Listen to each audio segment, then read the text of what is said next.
Maligayang Pasko ng muling pagkabuhay sa inyong lahat. Palagpakan natin po the risen Christ. Christ is alive. Nais ko pong pasalamatan sa lahat tumulong para sa isang makabuluhang pagdiriwang, observance of the season of Lent and our Holy Week activities up to this day.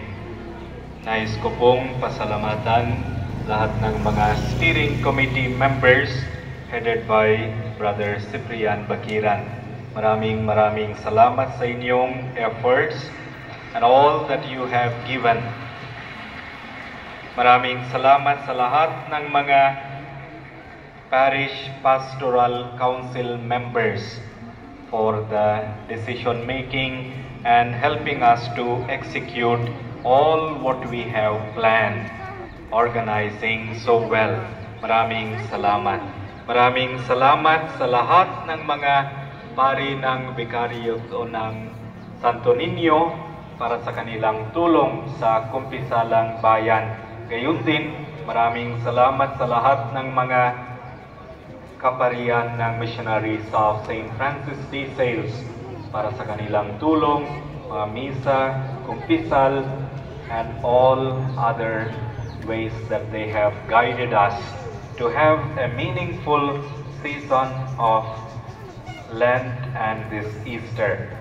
Maraming salamat sa lahat sa dalawang diakono, Reverend Aldrin Mondigo at si Reverend Alex Estancia. Malapit na po ang kanilang ordinasyon, kaya po mayroon tayong second collection last Sunday and this Sunday. Itong misa lang po ito, may second collection tayo para sa expenses ng kanilang ordination. Let us continue to pray for them that they will spiritually prepare for a very important, blessed event in their life.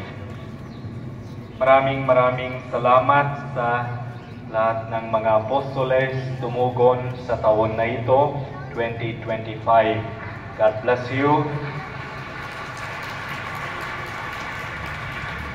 At ito po yung expectation at ito po yung dasal ng parokya, dasal ko at dasal ng mga extraordinary ministers of the Holy Communion that you will choose to serve.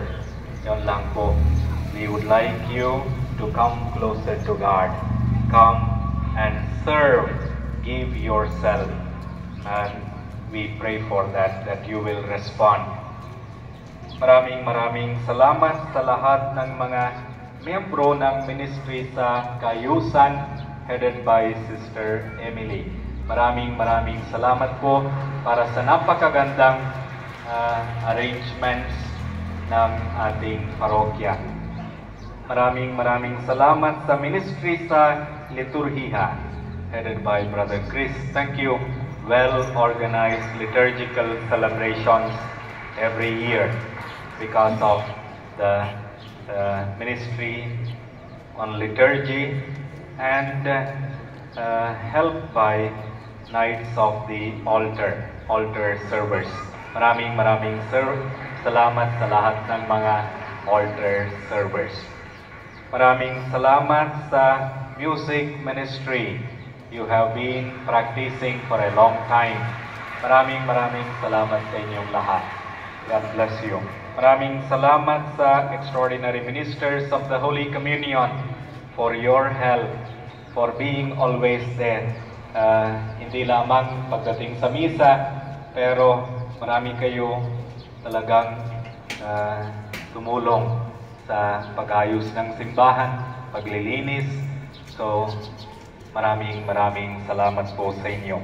Maraming salamat sa Mother Butlers Guild for keeping our sacred vessels, sacred linens, and very beautiful way of arrangements for all the liturgical celebration.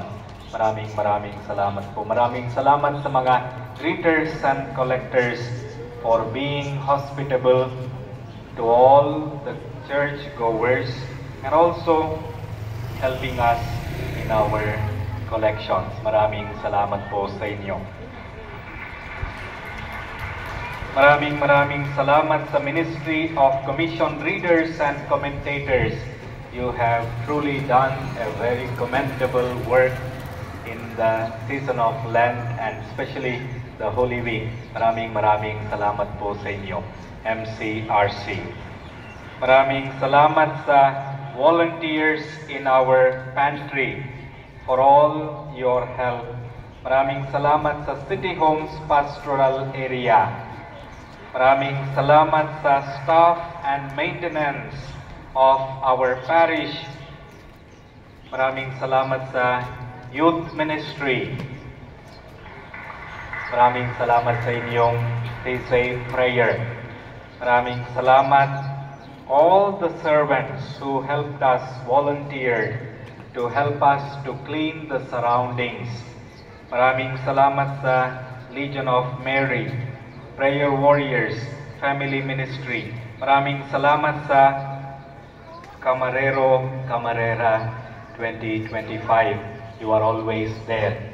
So, napakagandang arrangements for our procession sa Good Friday and also today, the beautiful tradition of Salubong.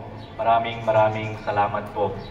It is because of you we have this beautiful tradition when it comes to the Holy Week and Easter.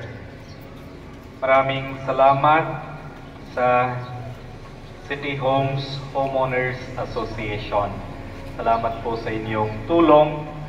Salamat po for allowing us to use the covered court, helping us in our traffic. So maraming salamat to our President and all the Board of Directors. Maraming salamat sa Barangay Molino 4, Kapitan and all the councilors, Pasumbuaya 2, Kapitan and the councilors, Molino 3, for their help, for their assistance in all our activities for the traffic. Maraming salamat. Salamat sa Felisana Pastoral Area for organizing the living on Good Friday. Maraming salamat po sa inyo. So, if I have missed anyone, I apologize, and I would like to thank all of you, all the church goers, all who have contributed in one way or the other, praying and contributing financially for all our activities this year 2025. May God bless you with hope.